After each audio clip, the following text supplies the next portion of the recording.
Olá, queridos, que a graça e a paz de nosso Senhor e Salvador Jesus Cristo esteja convosco. Olha, estamos aqui mais uma vez para, através deste canal, abençoar a sua vida e a sua família. Eu louvo a Deus por você estar nos acompanhando no canal da Primeira Igreja Batista em Vitorino Freire, e temos a rica oportunidade nesta noite de estudarmos a palavra do Senhor.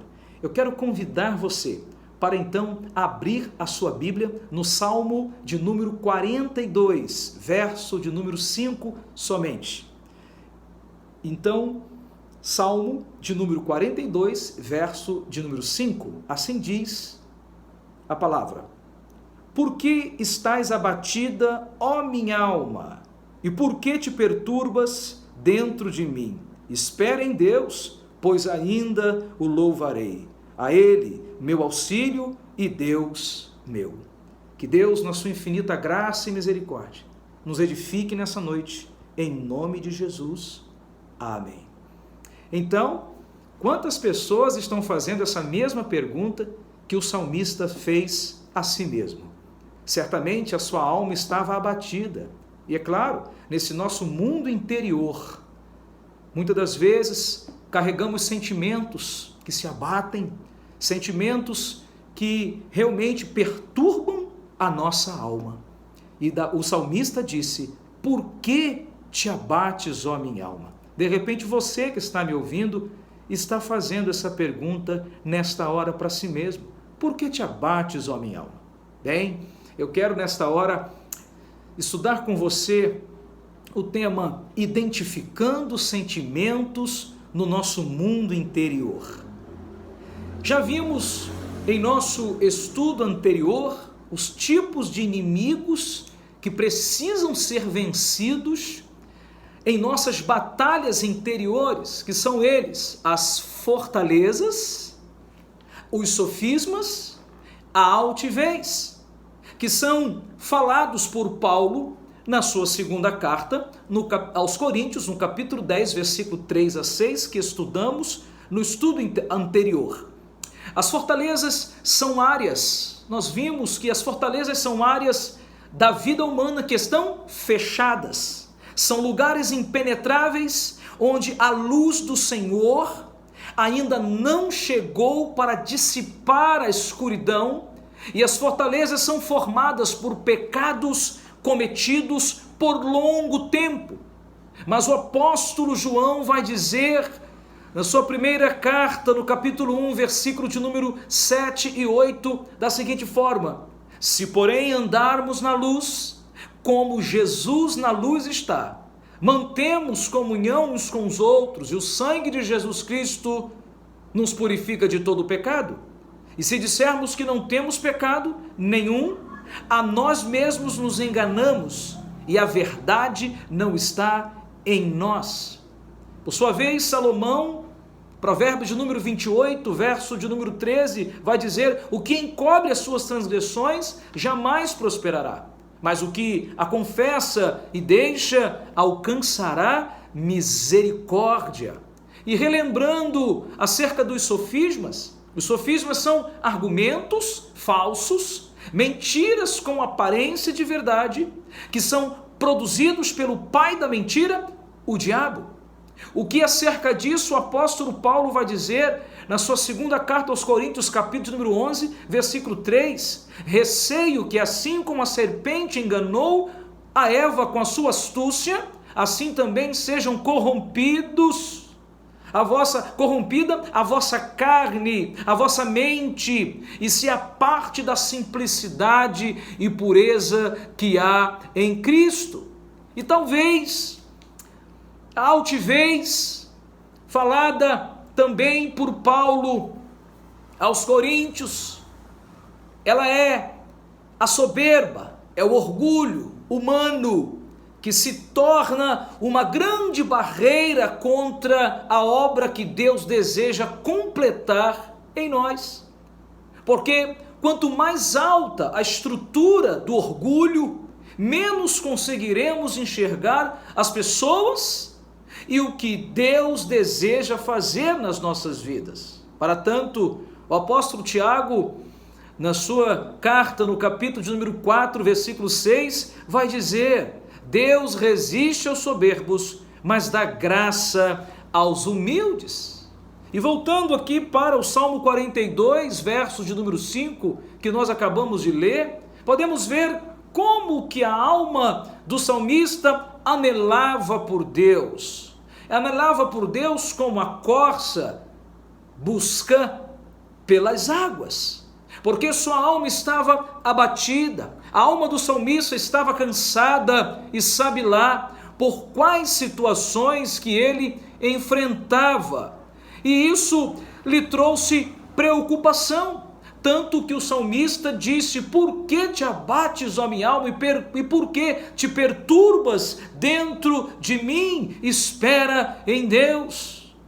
Mas sabemos que muitos são os problemas da vida em diversas ordens, como familiares, problemas financeiros, problemas sentimentais, profissionais, estudantis, problemas emocionais, espirituais, que na verdade são gerados por questões relacionais e vão sendo interiorizados e acabam indo parar no nosso mundo interior, se transformando em sentimentos que abatem a nossa alma e afetam fortemente nossas emoções. Ou seja, as questões de ordem interpessoais podem se transformar em questões intrapessoais. E hoje eu quero apresentar a você algumas questões que precisam ser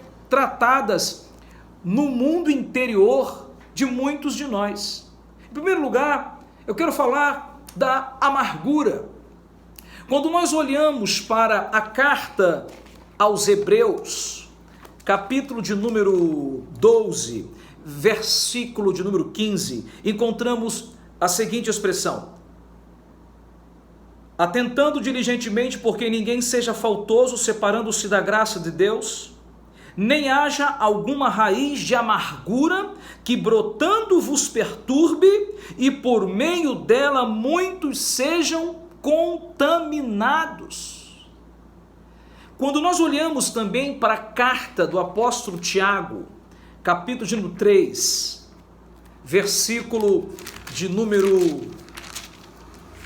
Carta do apóstolo Tiago, capítulo 3, versículo de número 14, está assim: se pelo contrário tendes em vosso coração inveja amargurada e sentimento faccioso, que vos glorieis, nem vos glorieis disso, nem mintais contra a verdade. Vamos entender o que é a amargura. A amargura que penetra no mundo interior de muitas pessoas. A amargura é fruto de tristeza, sofrimentos. A amargura é fruto de mágoas e ressentimentos, porque quem dorme triste acaba amanhecendo amargurado e cheio de ressentimentos. A tristeza, se não for resolvida, ela vai gerar amargura na alma. E é bem verdade que ninguém pode ficar livre de tristezas. Ninguém, nenhum ser humano está livre de tristezas. O que nós podemos ficar é livre da amargura da alma.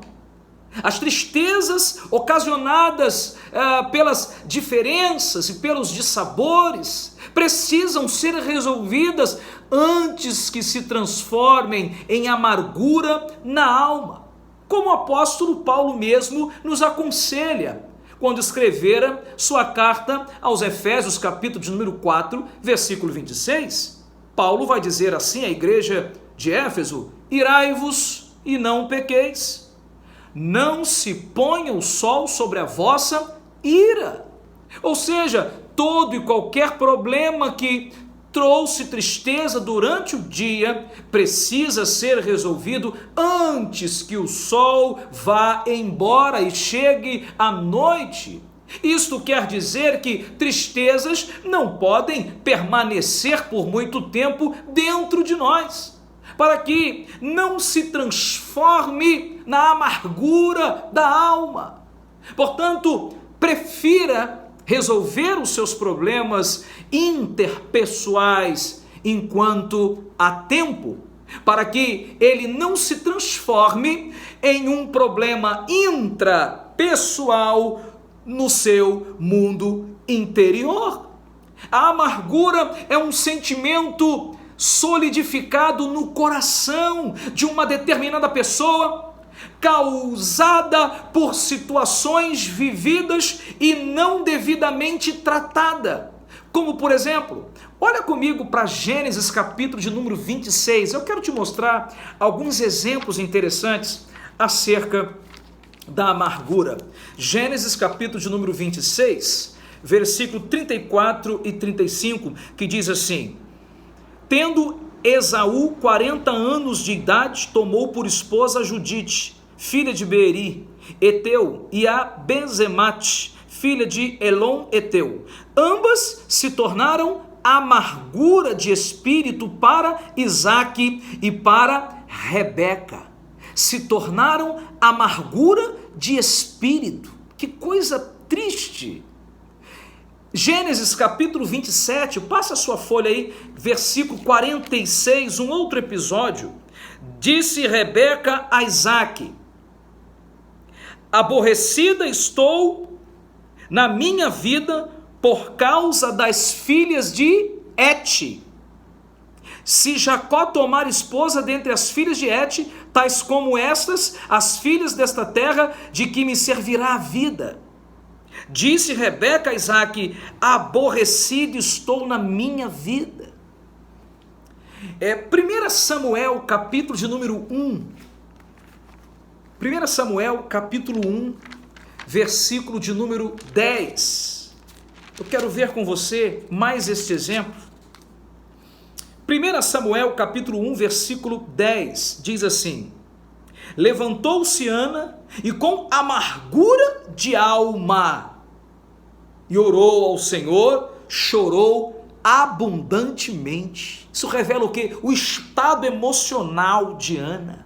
Ela estava com amargura de alma, diz o texto. 1 Samuel, capítulo de número 22, ainda comigo, acompanhe-me.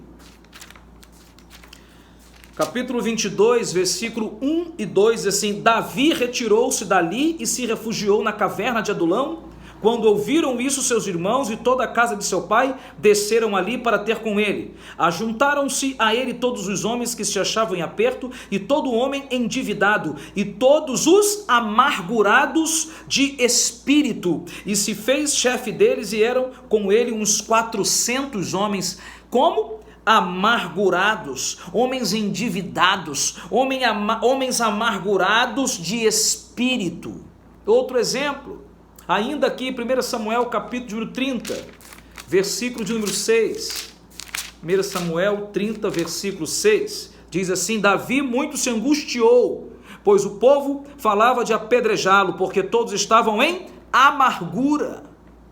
Jó, personagem muito conhecido, Jó, capítulo de número 7, quero ver com você, versículo de número 11, diz assim: Por isso não reprimirei a boca, falarei da angústia do meu espírito, queixar-me-ei na amargura da minha alma. E agora, para fechar, Jó 21, verso de número 25.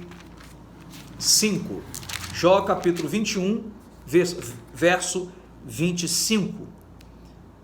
Outro, ao contrário, morre na amargura do seu coração, não havendo provado do bem. Que exemplos nós temos aqui. E essas situações de amargura da alma podem ser geradas, inclusive, por relacionamentos que causaram feridas entre, por exemplo, marido e mulher, pais e filhos, irmãos biológicos, ex-namorados, patrões e empregados, entre irmãos na fé, enfim, entre todo tipo de relacionamentos. A amargura também pode ser gerada na vida do ser humano por causa de sonhos não realizados, do tipo filhos que nunca foram gerados, e por isso não foram concebidos, pelo menos fisicamente, mas apenas na mente, trazendo assim expectativas frustradas para a pessoa. A amargura pode vir e se instalar ainda através de perdas de pessoas da família ou próximas, ou de vínculos fortes de amizades, como também de tragédias, fracassos financeiros, acidentes inesperados de entes queridos. No entanto, queridos, a amargura é um sentimento que pode penetrar em nosso mundo interior, trazendo mazelas, trazendo doenças emocionais como depressão, ansiedade, síndrome do pânico, transtornos e transtornos, temos visto aí, mudanças de comportamento como inibição. A amargura, ao entrar na vida de uma pessoa, a criar sua raiz no mundo interior do homem, traz transtornos, mudanças de comportamento como inibição, complexos e, por outro lado, atitudes agressivas. E a amargura pode levar a pessoa à morte. Quando nós olhamos para 2 Crônicas, segundo livro das Crônicas, capítulo de número 7, temos aqui um outro exemplo, versículo de número 10. Crônicas capítulo 7, versículo de número 10, encontramos assim: no 23º dia do 7º mês, o rei despediu o povo para suas tendas, e todos se foram alegres e de coração contente por causa do bem que o Senhor fizera a Davi, e a Salomão e a Israel, seu povo. Quer dizer, a alegria, aquilo que o Senhor faz na vida do homem, é algo muito precioso. Aquilo que a amargura faz dentro do homem traz a morte. Mas quando nós permitimos o Senhor operar na nossa vida, traz, como nós lemos no texto aqui, traz alegria, traz contentamento. Às vezes nós não permitimos que a alegria chegue no nosso coração, porque ele já está ocupado com a amargura. Nós não permitimos desfrutar daquilo que o Senhor quer fazer na nossa vida, porque o nosso coração está tomado de amargura. Eu quero ver com você mais um texto, 2 Coríntios, capítulo de número 7. Segunda carta do apóstolo Paulo aos Coríntios, 7, versículo de número 10, diz assim: porque a tristeza segundo Deus produz arrependimento para a salvação, que a ninguém traz pesar, mas a tristeza do mundo produz a morte. Olha como a tristeza vai penetrada no homem, não repreendida, situações não tratadas, pode se tornar amargura e levar o homem à morte. E o melhor remédio para uma alma amargurada, você sabe qual é? O melhor remédio para uma alma amargurada que simplesmente não escolheu ficar assim, é bem verdade, mas ela foi fruto de decepções na vida, de sofrimentos, de traições e até mesmo sonhos não realizados. O melhor remédio, sabe qual é? Perdoar. Surpreendi você? Eu acho que não. O melhor remédio é perdoar, porque quando perdoamos os outros, somos perdoados por Deus. E quando perdoamos a nós mesmos, passamos a nos aceitar mais e a conviver com os outros, com a gente mesmo e principalmente com Deus de uma forma melhor. Eu vou te dar aqui 3 motivos que você deve perdoar. 3 motivos por que você deve perdoar. Primeiro motivo: você perdoa alguém por causa do seu relacionamento com Deus. Você sabia disso? Porque o seu relacionamento com Deus só está sendo possível porque Ele escolheu perdoar você através de uma forma muito dolorosa. Aí você é daquelas pessoas que dizem assim: perdoar é tão difícil, né? Mas Deus perdoou você de uma forma também muito difícil para Ele, muito dolorosa para Ele. Quando, pastor? Quando teve que entregar o seu único filho para morrer na cruz e com seu sangue derramado te purificar de todo o pecado, para então você pudesse ser reconciliado com Deus para sempre e desfrutar de um relacionamento com Ele. Logo, perdoar foi e é e sempre será muito doloroso, e Deus sabe disso, porque Ele assistiu lá do céu tudo o que fizeram com seu Filho, que Ele mesmo nos deu, para que através da sua morte pudéssemos ser perdoados por Ele. Você entende agora por que é tão difícil perdoar? É doloroso, sim. Então entenda que para perdoar alguém tem que morrer. Para perdoar alguém também tem que morrer. Em que sentido, pastor? Alguém tem que ceder a sua vida, as suas razões, para que outros possam prevalecer. E isso gera dor, contraria, mas é uma dor que vai gerar vida, restauração e comunhão. Por isso, tome a sua cruz, porque é com ela que eu e você devemos morrer todos os dias, para que relacionamentos sejam salvos, amizades sejam restauradas e o amor seja despertado de um sono profundo pela amargura. O amor seja despertado de um sono profundo gerado pela amargura. Segundo motivo que você deve perdoar.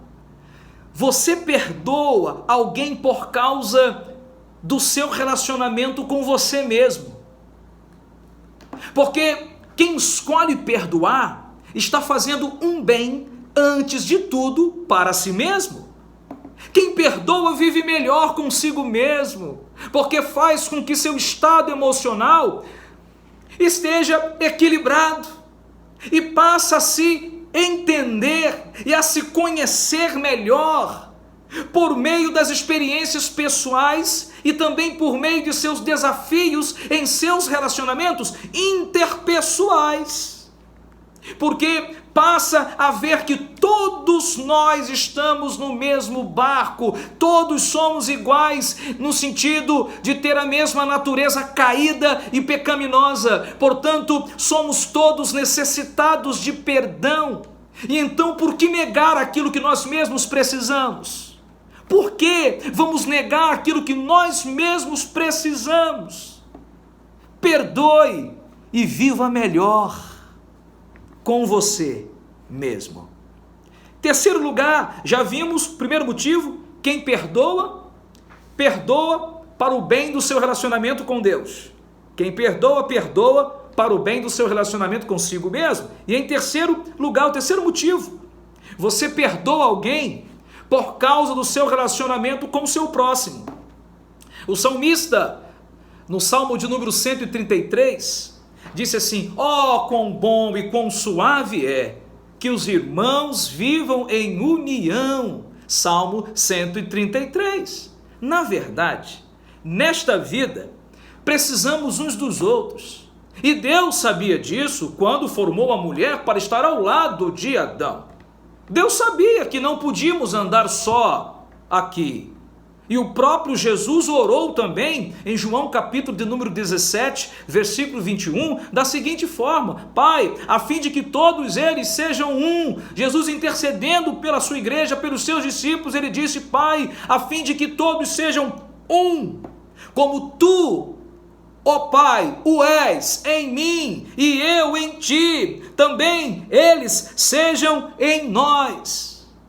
Que oração forte, profunda, que Jesus faz aqui, nos revelando a sua unidade com o Pai e o seu desejo de ver nós, cada um de nós, andando em plena unidade uns com os outros e com o Senhor. Portanto, temos que ser como o Pai é em Cristo.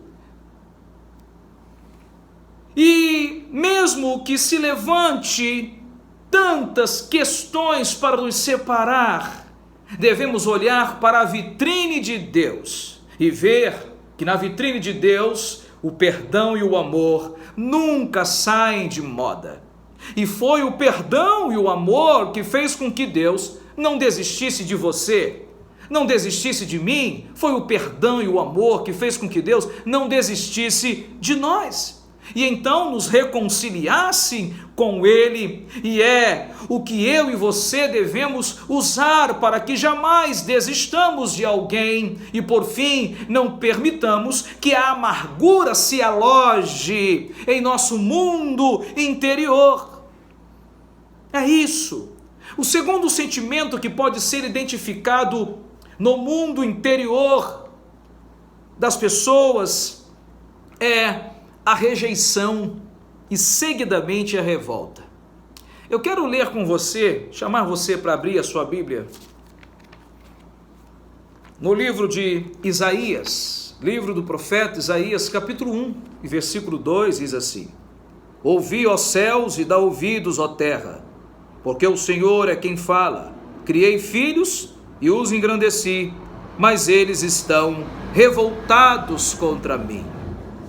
Neemias, você pode abrir a sua Bíblia em Neemias, capítulo 9, versículo de número 26, Neemias 9, versículo 26, diz assim: Ainda assim foram desobedientes e se revoltaram contra ti, viraram as costas à tua lei e mataram os teus profetas que protestavam contra eles para os fazerem voltar a ti, e cometeram grandes blasfêmias.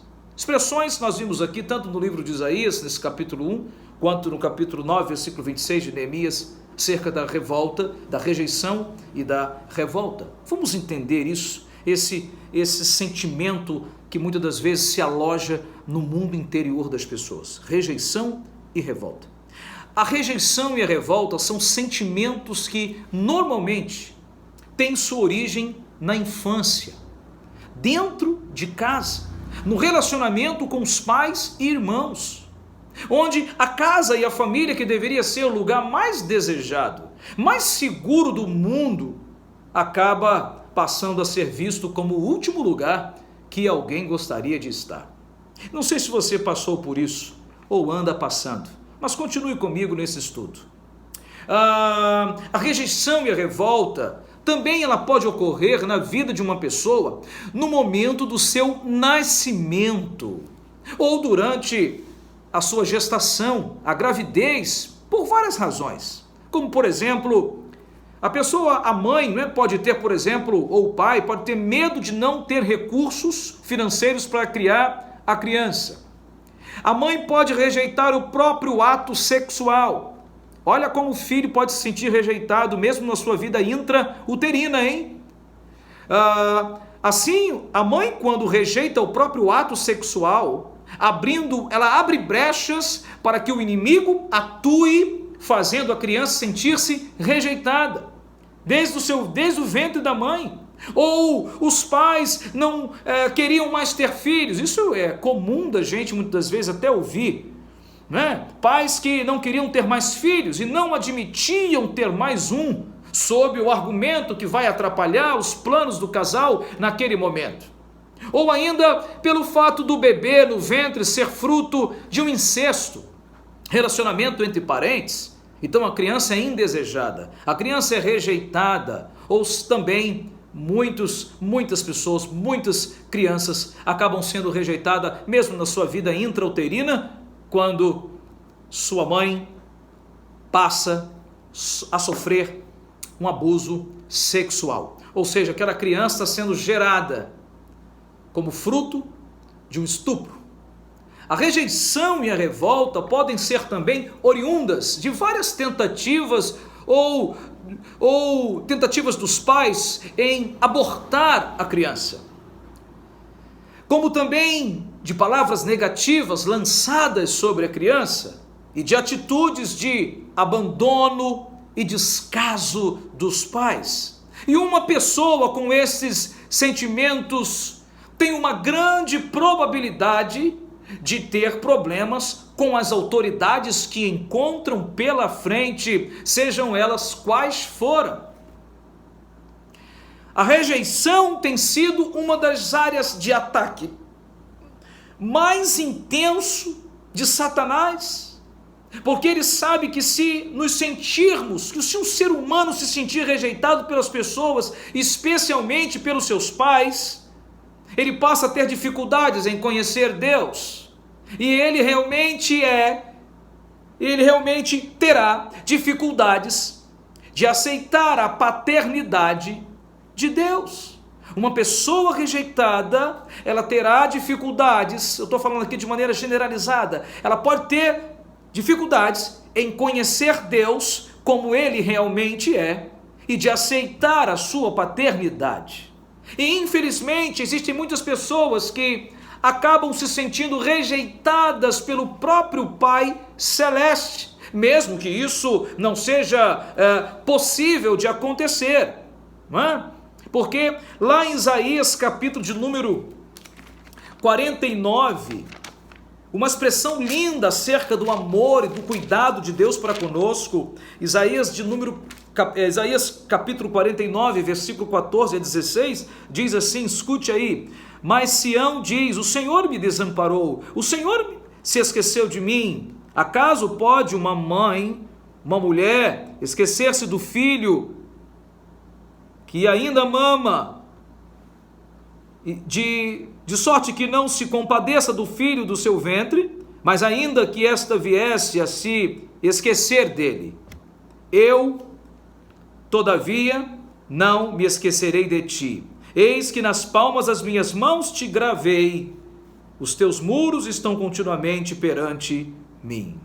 Então, queridos, a libertação das muralhas da rejeição é algo muito necessário. Essa questão é muito delicada e precisamos com muita seriedade e fundamento trabalhar isso.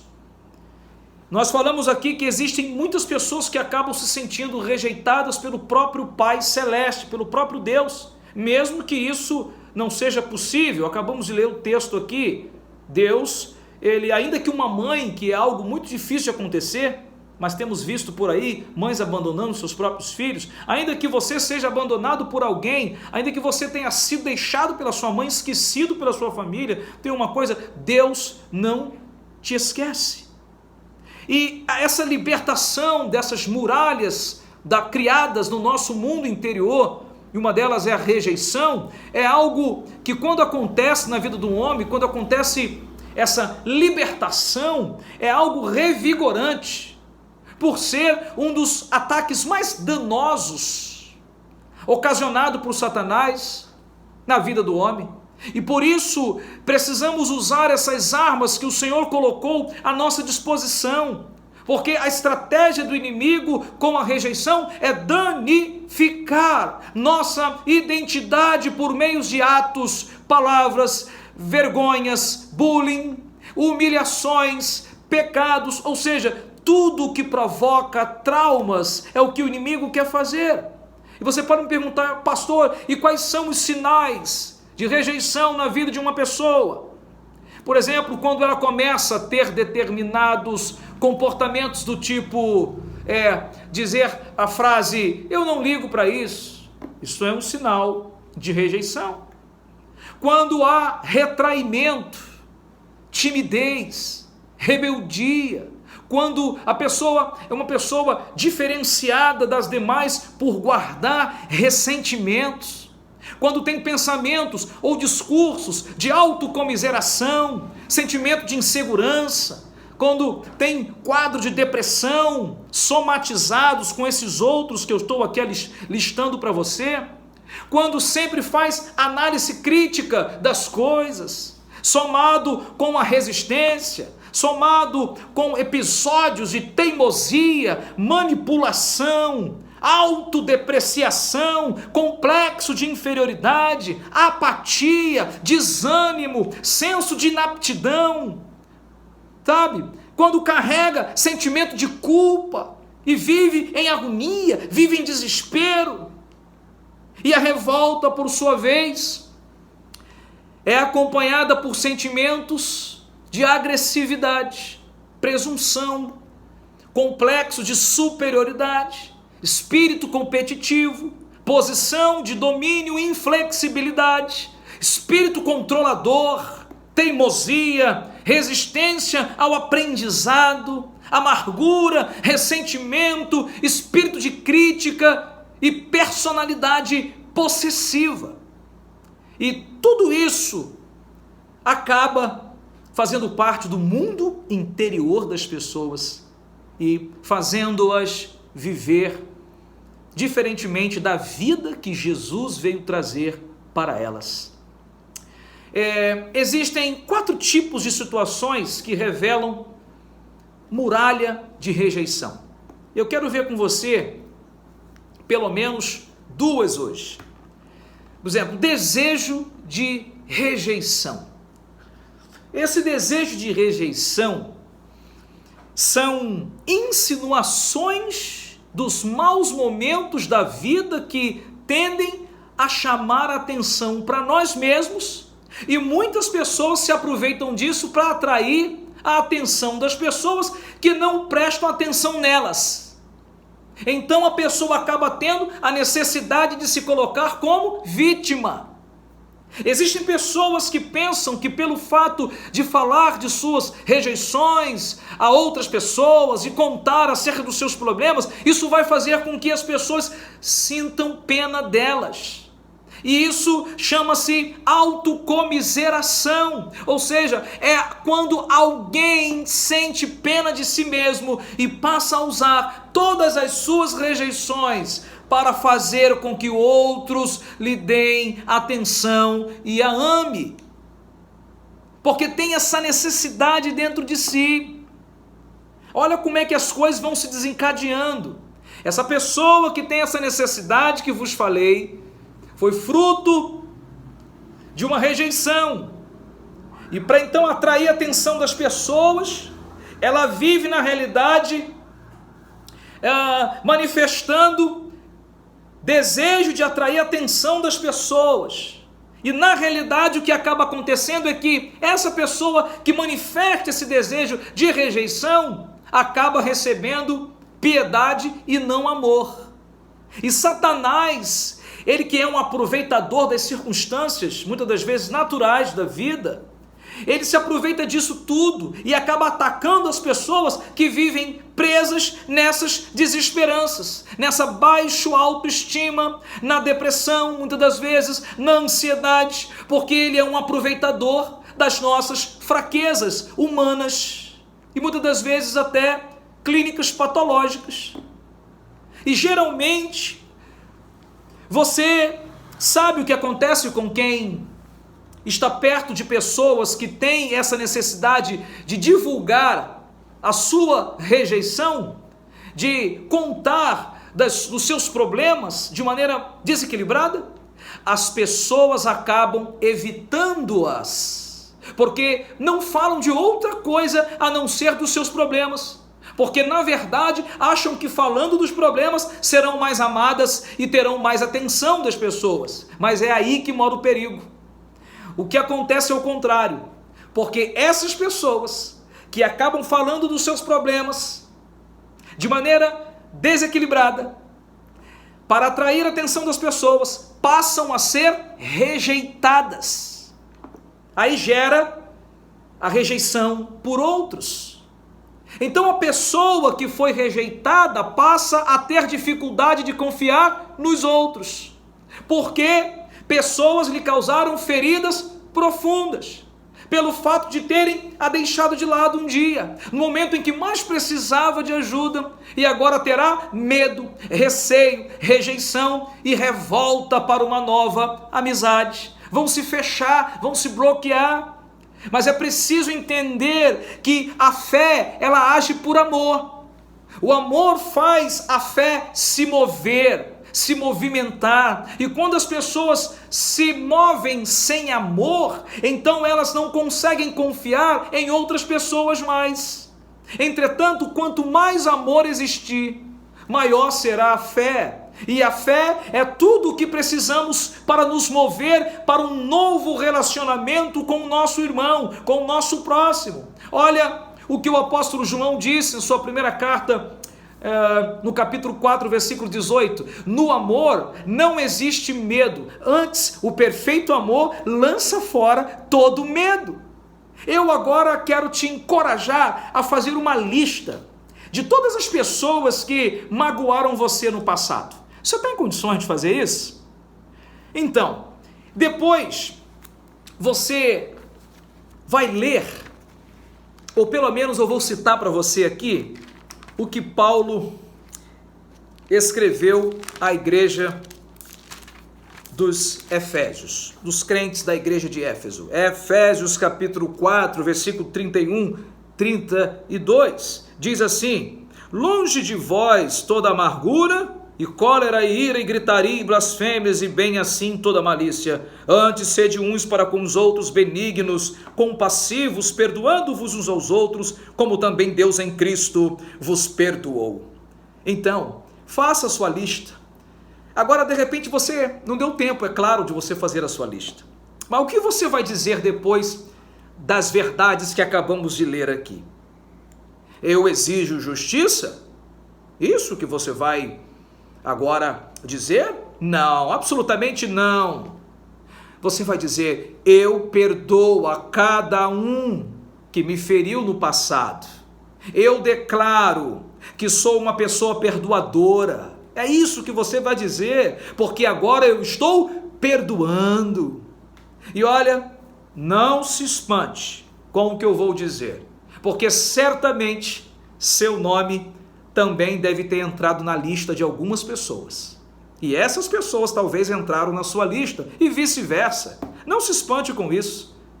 O seu nome entrou na lista de algumas boas pessoas que convivem com você e e você que conviveu com elas deve ter magoado-as também. Agora, eu paro com você aqui para a gente orar sobre isso. Eu queria que você repetisse essa oração comigo com toda a fé do seu coração.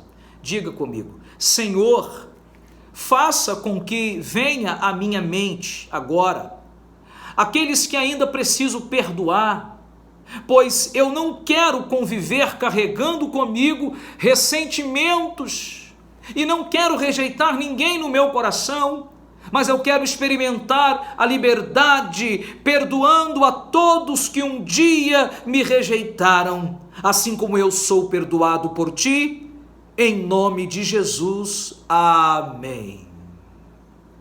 Muito bem. Eu quero ver com você, a partir do nosso próximo estudo, uma outra questão acerca da autorrejeição. E eu quero nesse momento pedir que você continue nos acompanhando no canal da Primeira Igreja Batista no YouTube, deixa o seu like, se inscreva no canal e faça parte desse tempo precioso que o Senhor está falando muito aos nossos corações através dessas mensagens. Eu peço que Deus te abençoe e lhe conceda a libertação de toda amargura, de todo ressentimento, toda rebeldia, de toda revolta que possa haver no seu mundo interior. Que você seja sarado, que você seja limpo pelo poder do nome de Jesus. Amém? E o segredo para isso é simplesmente fazer o que Jesus fez e nos ensinou: perdoar. Deus te abençoe em nome de Jesus. Amém.